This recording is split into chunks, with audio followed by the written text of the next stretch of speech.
अस्सलाम वालेकुम। कैसे हैं आप सब। और ये मेरा डेली व्लॉगिंग का चैनल है। ये मेरा फर्स्ट व्लॉग है। तो हम आए थे विंटर वेकेशन पे गाँव। बहुत दिनों से प्लान कर रहे थे कि हम कब्रिस्तान जाएं और बाहर जाएं, लेकिन मौसम ही ऐसा नहीं था। बहुत धुंध और बहुत सर्दी होती है और दिल ही नहीं करता बाहर निकलने को। तो आज थोड़ी सी धूप निकली तो थी 2-3 बजे, लेकिन हमने सोचा कि चलो चलते हैं, थोड़े से बाहर बच्चों की आउटिंग भी हो जाएगी और हम कब्रिस्तान से भी हो आएंगे।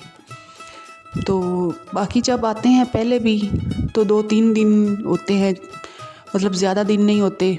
वो घर पे काम करने में या आने जाने में ख़त्म हो जाते हैं। तो ये मतलब 10-15 छुट्टियाँ थी।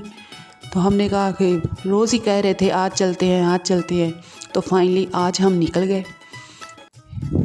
मौसम काफ़ी अच्छा था, ठंड तो थी, हवा भी थी, लेकिन ये था कि धूप अच्छी थी। तो ये हमारा जो गांव का कब्रिस्तान है, एक तरफ नहर है और बहुत खूबसूरत ये खेत हैं। हमारे यहाँ आलू और मकई की फसल होती है, ये साथ साथ वो हैं। तो मेरी सिस्टर भी थी, मेरी कज़नें भी थी और मेरे बच्चे भी थे। हम इकट्ठे होके जा रहे थे। इसी तरह हम जाते हैं ज़्यादा इकट्ठे होके, इसीलिए मज़ा आता है। फिर बच्चों को भी याद रहता है कि हम बाहर गए थे। तो इधर जो कब्रिस्तान पे है ना, बस आके दिल तो उदास हो जाता है, क्योंकि बहुत प्यारे प्यारे लोग इधर हैं। मेरे ससुर और सास भी हैं, मेरी प्यारी दादी भी हैं और मेरी नानी अम्मा भी, जो मेरी अम्मी के घर में ही रहती थी और बहुत हमसे प्यार करती थी। उनको भी 2 साल हो चुके हैं। तो जब भी हम आते हैं ना, तो हम इधर ज़रूर आते हैं।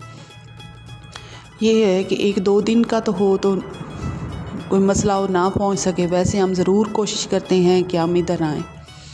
और आगे ही मेरे अब्बू के ज़मीनें हैं, उनका मतलब खेत वगैरह हैं। तो अगर 10 मिनट और लगते हैं अगर आगे चले जाएं तो, लेकिन टाइम को देखना पड़ता है कि अगर टाइम हो तो फिर हम आगे भी चले जाते हैं, और अगर टाइम ना हो तो इधर से ही हम वापस चले जाते हैं।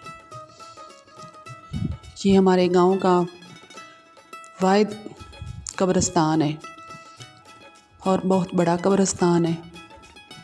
ये आपको दिखा रहे थे कि आप सूरज जो छुप रहा है और धुंध भी शुरू होने लगी है।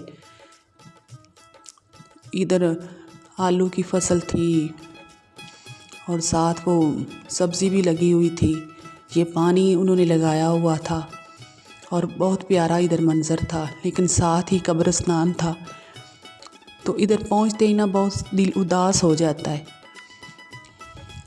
याद तो फिर हर वक्त ही उनकी रहती है, लेकिन ये है कि यहाँ आके तो फिर बहुत अफसरदा सा दिल हो जाता है, कुछ मतलब समझ ही नहीं आता। तो इधर हम फातिहा वगैरह पढ़ते हैं और इधर बैठते हैं, दुआ करते हैं।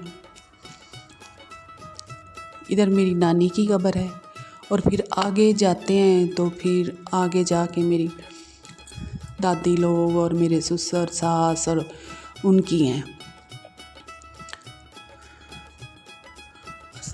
अल्लाह इनके दर्जात बुलंद करे और इनको जवारे रहमत में जगह अता करे, आमीन। बस हम सब ने भी यहाँ ही आना है, आखिरी आरामगाह हमारी यहीं है।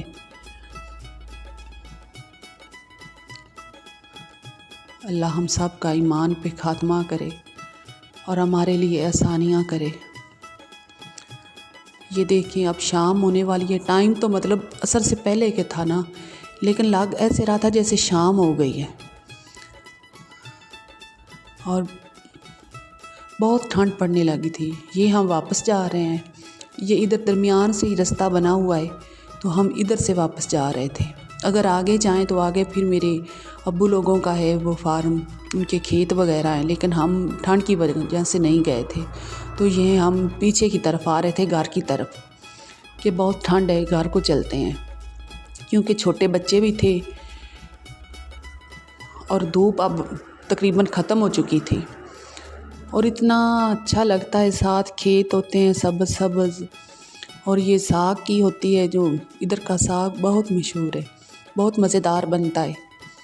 तो इस साथ साग और आलू बुखेरा और ये साथ नहर है। अब तो इसमें पानी नहीं था लेकिन ये बिल्कुल साथ साथ चलती है। गर्मियों में इधर लोग अपने जानवर लेके आते हैं, उनको नहलाते हैं। आज के लिए इतना ही।